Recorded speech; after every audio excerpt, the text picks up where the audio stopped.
والسلام على أشرف الأنبياء والمرسلين سيدنا محمد وعلى آله وأصحابه ومن تمسك بسنته إلى يوم الدين. أما بعد, السلام عليكم ورحمة الله وبركاته.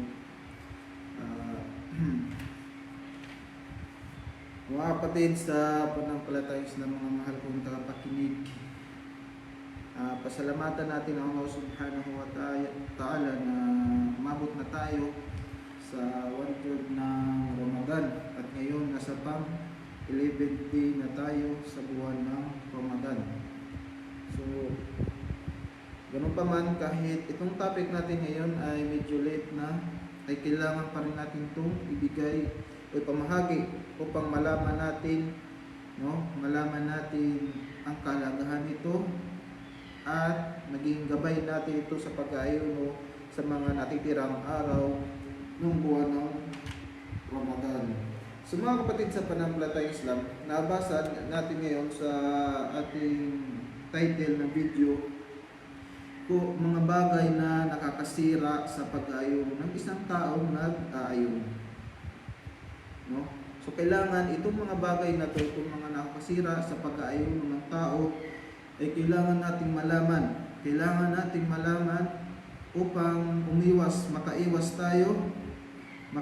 tayo at maging babala sa atin, magiging babala na lalayuan natin ang mga bagay na ito upang hindi masira ang ating pag-aayuno at hindi tayo makakagawa ng pagbawal na habang nag-aayuno tayo. At ganun din na may mga bagay na pag ginawa ito sa buwan ng Ramadan, sa araw ng Ramadan, ay napakalaking problema ang darating o kaya malaking kabayaran ito na gagawin ng isang Muslim kapag siya ay nakagawa ng mga bagay mo. Kaya nararapat na sa atin na bilang isang Muslim nag-aayuno ay kailangan natin pag-aralan ang mga bagay na ito. Ang unang bagay na nakakasira sa pag-ayuno ay ang pakikipagtalik sa araw ng Ramadan, hindi sa gabi, sa araw ng Ramadan. Ang tao na obligado sa kanyang mag-ayuno at siya ay nakipagtalik sa kanyang misis, sa kanyang asawa, sa araw ng Ramadan ay katotohanan nasira ang kanyang pag-aayuno at kailangan niyang bayaran ito. Babasahin natin.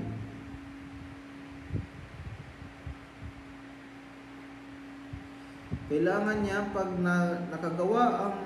nakagawa isang tao na nakipagtalik sa kanyang asawa sa araw ng Ramadan ay katotohanan nasira yung pag-aayuno niya at kailangan niyang bayaran. Anong una? Masira yung pag-aayuno niya.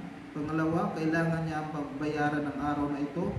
Pangatlo, ay kailangan niyang wajib sa kanya, obligado sa kanya ang magbayad ng kafara. So, ibig sabihin ng kafara ay ito ay nakalaan ng Allah subhanahu wa ta'ala sa mga taong nag-aayuno na nakipagtalik sa kanilang mga asawa sa araw ng Ramadan. Ang kanilang kafara, kanilang dapat bayaran ay ang pag-itqu raqabah o pagpalaya ng alipin. Kung hindi niya ito makita sa panahon natin, wala na ito ngayon. Pag wala ito, ay kailangan niya mag-ayuno ng 2 buwan na sunod-sunod, 2 buwan. So, halimbawa nito mga kapatid sa pananampalatayang Islam, kapag ang isang tao ay nakagawa siya ng ganitong klaseng gawain sa araw ng Ramadan na nakipagtalik siya sa kanyang asawa sa araw ng Ramadan, ay masisira ang kanyang pag-aayuno. Kailangan niya itong bayaran ng araw na ito at kailangan niya magbayad ng tinatawag na al-kafara. Pagbayaran niya to ang kafara para mapatawad siya ng Allah subhanahu wa ta'ala sa kanyang ginawa sa araw ng buwan ng Ramadan. So, kailangan niya magbayad sa isa sa tatlo na ito nabanggit. Unang-una, itquraqaba o ang pagpalaya ng isang alipin. Pangalawa, ang pag-ayuno ng 2 buwan na sunod-sunod. Pangatlo, kung hindi niya kaya mag-ayuno ng 2 buwan na sunod-sunod, ay magpakain siya sa mga miskin. No? Fa'alayhi yut'imu 60 miskinan likulli miskini fusa min kulli ma'kufibilad. No? Kailangan niyang magpakain ng mga mahirap na tao. Sa bawat isang miskin ay nispusa o kalahating gantang na kanin ang ipapakain niya. So napakalaking napakahirap. Kaya mga kapatid sa pananampalatayang Islam, iwasan po natin kumapit muna, o kaya maging maingat tayo sa ating pagnanasa, lalo na sa araw ng buwan ng Ramadan. Napakalaking kasalanan ito, at ang pagbabayaran niya sa tao na nagawa ay napakalaki ng kanyang ibabayad, na mag-ayuno siya ng 2 buwan na sunod-sunod. So kailangan niyang tapusin ang buwan ng Ramadan. No, kung nakapag-ayuno siya at nagawa niya ito sa pang-10 o pang-15 days ng Ramadan, ay kailangan niyang tapusin ang buwan na ito. At pagkatapos nun, after ng Eid, kailangan niya nang mag-ayuno ng 2 buwan na sunod-sunod. 2 buwan na sunod-sunod. Napakatindi ng parusa o kafara na kailangan ibayad sa may tao na nakipagtali sa kanyang mga asawa. Pangalawa, ang pagbaba o pagpalabas ng semilya, ito man ay sa lalaki o sa babae, no? Nasa pilitan. Mga kapatid sa pananampalatayang Islam, no?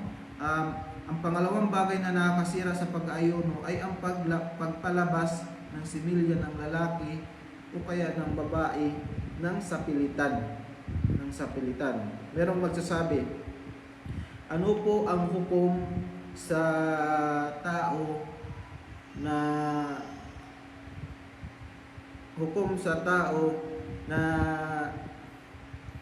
nanonood o kaya nag-i-imagine, no, sa kanyang nakikita until na siya ay nalabasan. So kapag yung tao na yun, mga kapatid sa pananampalatayang Islam, kapag nakikita niya yung tao niya at nag-i-imagine siya doon ng kung anong masamang bagay, tapos nilabasan siya, at yung paningin niya is focus lang doon, pag nilabasan yun ay sira ang kanyang pag-ayuno. Pero kapag yung tao ay nag-iisip lang sa kanyang pag-iisip na wala siyang nakikita babae sa harapan niya o kaya anumang gustong pagnanasa niya, nalabasan siya, ay hindi po, sabi ng mga ulama, ay hindi yan kabilang na hindi yan makakasira sa pag-ayuno.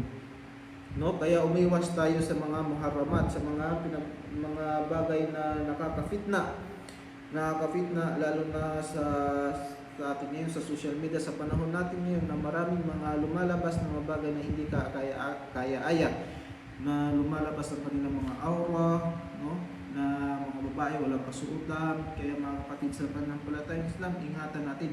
Tayo na nag-aayuno ay hindi lang tayo, ang pag-aayuno natin ngayon sa buwan ng Ramadan, mga kapatid sa pananampalatayang Islam, ay hindi lang sa pag-iwas ng pagkain at inumin. Bagkus nag-aayuno tayo sa lahat ng ating katawan. Iniiwas natin ating bibig na magsalita ng masama, iniiwas natin ating mata na tumingin sa mga masamang bagay, at ating tinga na makarinig sa mga masamang bagay. Lahat ng parte ng ating katawan ay pinapraktis natin na mag-ayuno at pinapraktis natin na gumawa lang ng tama. Kaya umiwas tayo sa mga bagay na hindi kaaya-aya, sa mga muharramat, at hindi masira ang ating pag-aayuno. Kaya yung pagpalabas ng similya, tuman ay sa lalaki at sa babae, ay nakakasira ito. Isa ito sa nakakasira ng pag-ayon. So kailangan niyang pagbayaran ito ang araw na to kapag nasira. Tapos ang pagpapalabas ng similya, magkaiba po yun sa tao na nakipagtalik sa kanyang asawa, kasi siya mismo ang gumawa nito sa kanyang sarili. Siya mismo ang gumawa ng sarili, kaya ang hatol nito, ang hukom nito ay bayaran lang ang araw na nagawa niya ito. Pero magkaiba sila sa hukom nung naunang nabanggit natin, yung pagtatalik. Pangatlong bagay mga kapatid sa pananampalatayang Islam, al-aklu wa syarbu muta'ammidan, no? Ang akal wa syarb, ang pagkain at pag-inom na sinasadya mo, no? Kasi magkaiba yung pagsadya, sinadya niya, at magkaiba din yung nakalimutan niya, no? Magkaiba yun. Yung tao na nag-ayun na sinadya ng kumain at uminom sa araw ng buwan ng Ramadan, na siya alam niya na siya ay nag-ayuno, kapag ginawa niya ay kailangan niya pagbayaran ang araw na iyon. Sabi ng Allah subhanahu wa ta'ala, wa kulu washrabu hatta yatabayyana lakumul khaytul abyadu minal khatil aswadi minal fajr thumma atimmu siyama ilal lail. Kayo ay kumain at uminom hanggang sa mapagtanto nyo na ang linya sa ulap na maputi at sa ang linya ng maitim mula sa Fajr, until tapos ay atimmu siyama ilal lail, at kumpletuhin niyo yung pag-ayuno hanggang sa gabi. So tayo ay pagbuwan ng Ramadan ay kakain tayo sa gabi nito, no? Hanggang sa makikita natin ang kulay puti sa langit, na ito ay na pahiwatig na ay pumasok na ang araw, dumating na ang araw. So pag dumating na after ng Salatul Fajr, o pag-adan ng Salatul Fajr, ay kailangan na natin iwasan ang pag-inom at pagkain sa araw until na hanggang sa dumating ang Salatul Maghrib o sa adan ng Maghrib, o paglubog ng araw. Kung ikaw lang nag-iisa, walang masjid sa kapaligiran nyo, ay kailangan mong tingnan ng araw kung lumubog na ito ngayon. So ngayon marami na tayong kadahilan, marami na tayong pwedeng pagkuhanan ng oras kung kailan lulubog ang araw, kailan ang Salatul Maghrib. Hindi kagaya ng sa sinaunang mga panahon ay kailangan pa nila tingnan ng araw kung lumubog na ba ito o hindi. So ngayon sa atin ay meron na tayong relo, meron na tayong mga application sa ating mga cellphone na nakikita natin ang mga oras ng pagsasala at oras ng paglubog at pagsapit ng araw. So yun yung pangatlo mga kapatid sa pananampalatayang Islam. Gaya ng sinabi ko po na magkaiba po yun yung sinadya niya at nakalimutan niya. Pero anong hukom doon sa tao na nakalimutan niya na siya ay nag-ayon at kumain siya or uminom? So ang hukom nito mga kapatid sa pananampalatayang Islam, sinabi ng Rasulullah sallallahu alaihi wasallam, man sama man akala aw shariba nasiyan falyatim sawmu fa inna ma'atahumullahu wa saqahu. Sino man ang kumain o kaya ay uminom,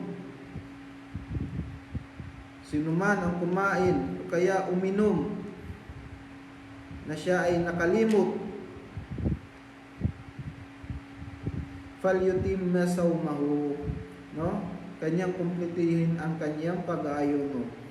fa inna ma athamallahu wa saqahu, katuhanan siya ay pinakain ng Allah, pinakain siya ng Allah subhanahu wa ta'ala at pinainom.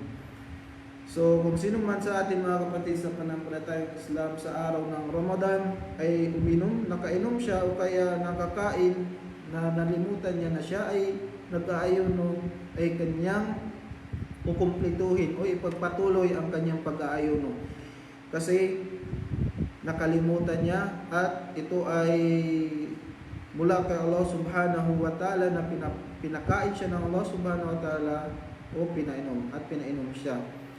Kaya huwag niyang pero may mga masala dito mga kapatid sa pananampalatayang Islam. Halimbawa, si Fulan, nakita niya ang kapatid niya na Muslim. Nakita niya ang kapatid niya na Muslim. At nakita niyang kumakain, Nakita niyang kumakain. And then, anong gagawin ni Fulan? So, kailangan huwag niyang ayaan ang kanyang kapatid na kumakain na lamang sa araw ng oras ng buwan ng Ramadan, o araw ng buwan ng Ramadan. Huwag niyang pabayaan at tanungin siya kung siya ba ay musafir, o siya ba ay naglalakbay, o siya ba ay nakalimot. Huwag niya lang hayaan na yung kapatid niya ay kumakain. Kung siya ay musafir, ay alhamdulillah. Pero kapag siya ay nakalimot, huwag hayaan na ay pinakain niya ng Allah subhanahu wa ta'ala, pinainom, so hayaan na lang. Huwag lang po.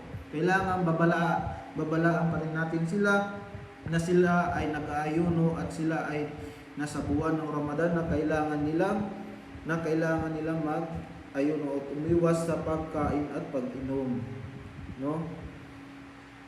Kaya mga kapatid sa pananampalatayang Islam, kung sino man sa atin na nakalimot na siya ay nakakain at or nakainom sa araw ng buwan ng Ramadan, ay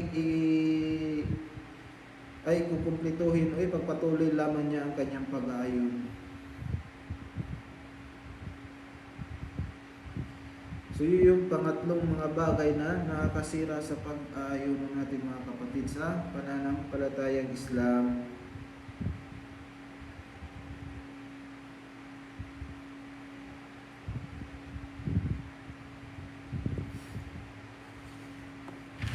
At kabilang din mga kapatid, next, ang paglabas ng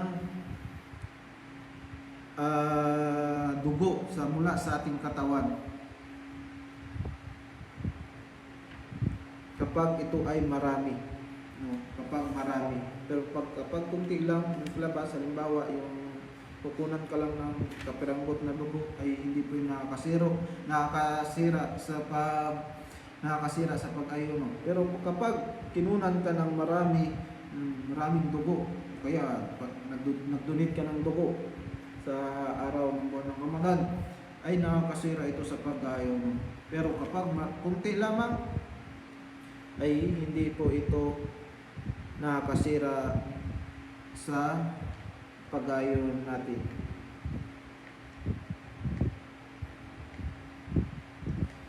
So yun yung pang-apat. Ang paglima ay ang pagsusuka, Yung pagsusuka na sinadya mo, yung ipapasok mo yung kamay mo sa inyong lalamunan at kayo ay magsusuka, Huwag po natin gawin ito kasi ito ay nakakasira sa pag-ayuno natin. Nakakasira ito itong mga kabilang sa nakakapagsira ng ayuno natin. Ang sinasadya mo na ilabas yung mga nakain o kaya nainom sa inyong bibig,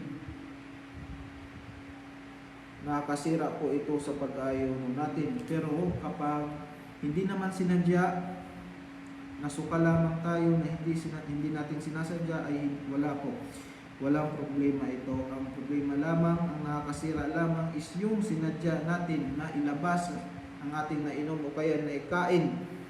Sinadya natin itong ipalabas para masuka tayo. Kahit anong pamaraan po, basta sinadya ng isang tao, ay kailangan niyang pagbayaran ang pag-ayuno na to.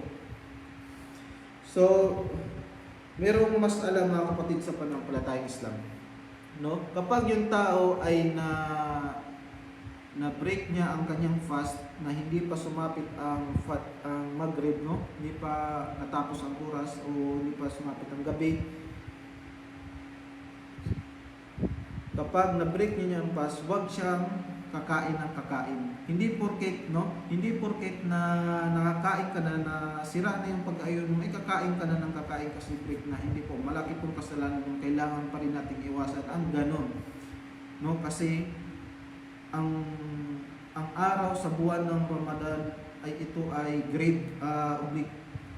obligado sa atin na umiwas sa pagkain ito. No? So kung sino man ang makagawa ng mga kasalanan sa araw ng buwan ng Ramadan ay napakalaking itong kasalanan sa mata ng Allah Subhanahu wa Ta'ala. Kaya kung sino man ang na-break niya o nasira ang kanyang pag-ayuno sa araw ng Ramadan ay huwag siyang gumawa ng mga bagay ng mga haram, no, na mas nakakadoble pa sa problema na nagawa. Kaya iwasan natin yung mga kapatid sa pananampalatayang Islam.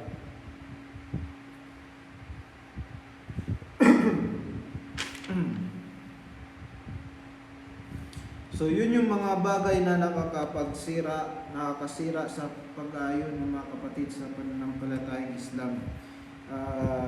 Ulitin natin, ang una, ang makipagtalik sa kanyang asawa sa araw ng buwan ng Ramadan. Kailangan niyang bayarin ito ng kafara. Unang-una, ang kafara niya ay pagpapalaya ng alipin. Kung wala, ay ang pag-aayon ng 2 buwan na sunod-sunod.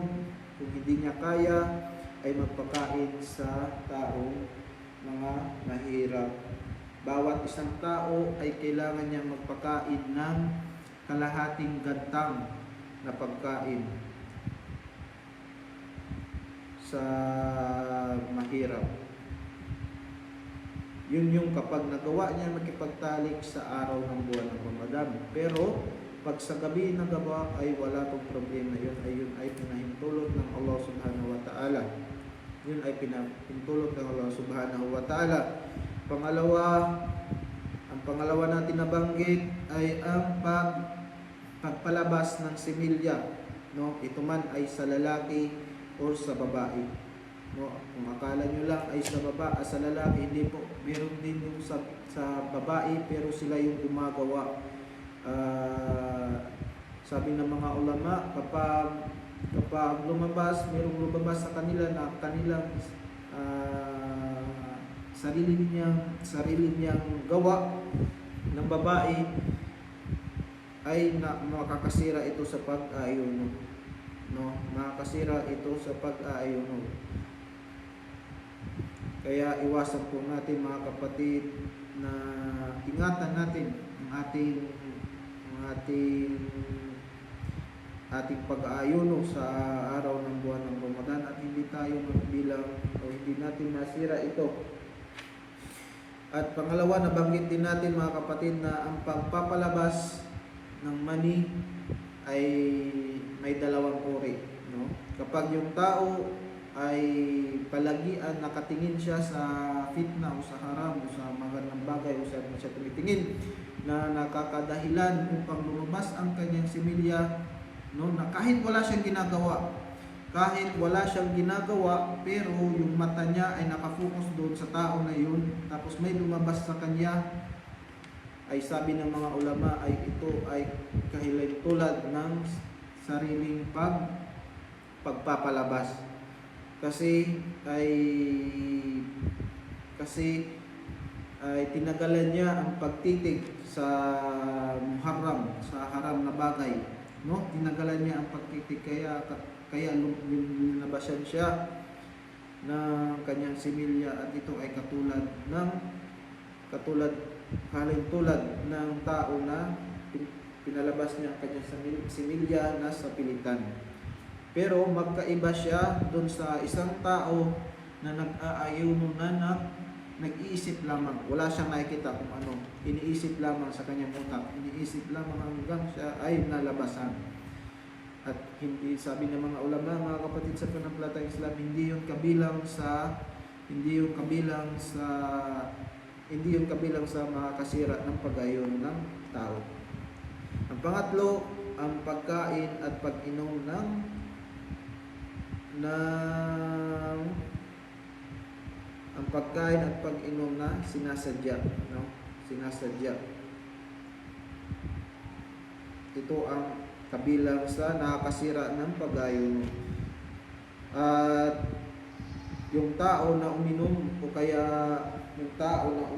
kaya ay kumain na hindi naman sadya, na siya ay nakakalimot, na siya ay nag-ayuno, ay pagpatuloy lamang niya ang kanyang pag-aayuno, no? Kasi nasa hadith ng Propeta Muhammad SAW na sino man ang kumain o kaya uminom na siya ay nakalimot, ipagpatuloy niya ang kanyang pag-ayuno kasi katotohanan siya ay pinakain ng Allah Subhanahu wa Ta'ala at pinainom, no? At kabilang doon, mga kapatid sa pananampalatayang Islam, yung tao na kapag yung tubig umabot dito sa ating lalamunan, no? Ito man ay pamamagitan ng ating ilong o kaya bibig, ay masisira ang kanyang pag-aayon. Kaya kapag tayo ay nagwuwudo, no? Kapag tayo ay nagwuwudo, huwag natin paabutin na malanghap natin ang tubig na umabot sa ating lalamunan. Kasi masira ang ating pag-aayon at kailangan nating pagbayaran ito.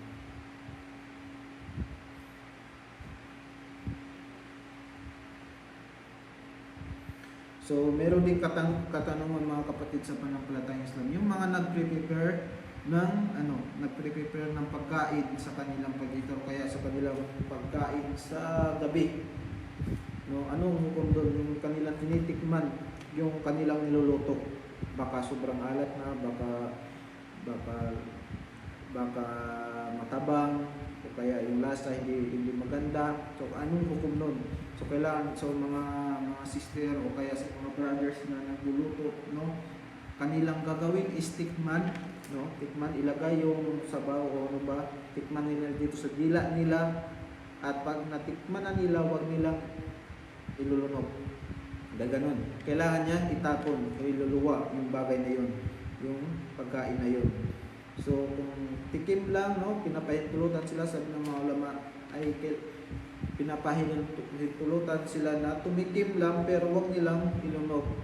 Kailangan nila din iluwa yun, yung bagay na yun, hanggang sa hindi masira yung pag-aayon. So, para lamang po yan sa mga tao na nagluluto ng pagkain sa kanilang iftar o kaya sa kanilang pagkainin sa pag-break ng kanilang fasting. Ang pang-apat, ang paglabas ng maraming dugo mula sa katawan, no? Ito ay bawal. Ito ay kabilang sa nakakasira sa pag-aayon ng isang Muslim. Pero kapag konti lamang ay wala pong problema.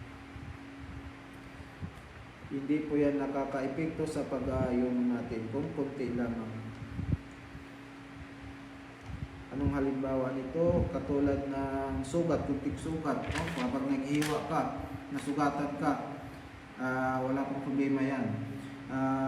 Yung kapag natanggalan ka ng ngipin, may lumalabas, no? May lumalabas na dugo dyan sa ngipin natin, wala pong problema at hindi po nakaka-epekto yan sa pag-aayon. So, panglima, mga kapatid sa pananampalatayang Islam, ay ang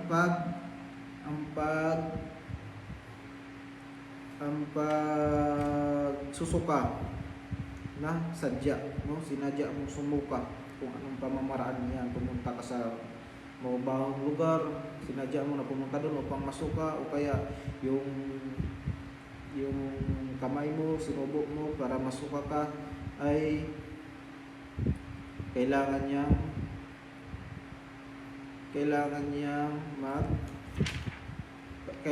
pagbayaran ang araw na to at masira ang kanyang pag-aayuno. So inshallah subhanahu wa ta'ala, naway may napulot po tayong kaalaman mula sa mga nabanggit natin mga kapatid sa pananampalatayang Islam, no? So lahat ng nabanggit po ay naway iwasan po natin, no, yung mga bagay na yun. So mga bagay na yun na nakakasira ng ayuno, no? Meron din mga bagay mga kapatid sa pananampalatayang Islam na kailangan nilang iwasan na habang sila ay nag-ayuno, katulad ng panlilibak, yung pagmumura, no? Pagmumura, panlilibak, yung pagsasalita ng mga masama, at paggawa ng masama, no? Kailangan iwasan po din natin yan mga kapatid sa pananampalatayang Islam. At kailangan gumawa tayo ng mga mabuting gawain kung saan ay kalugdan tayo ng Allah subhanahu wa ta'ala dahil sa gawain na ito, katulad ng pagbabasa ng Quran, pagdidikir, pag-aalala kay Allah subhanahu wa ta'ala, pagsasala, basta lahat ng mga gawain magaganda para sa mata ng Allah subhanahu wa ta'ala ay gawin natin. At naway ang Ramadan mga kapatid, ang buwan ng Ramadan ay maging daan, no? Maging daan natin sa pagbalik loob kay Allah subhanahu wa ta'ala, at maging sanayin natin ating sarili, no, na gumawa ng maraming mabuting gawain.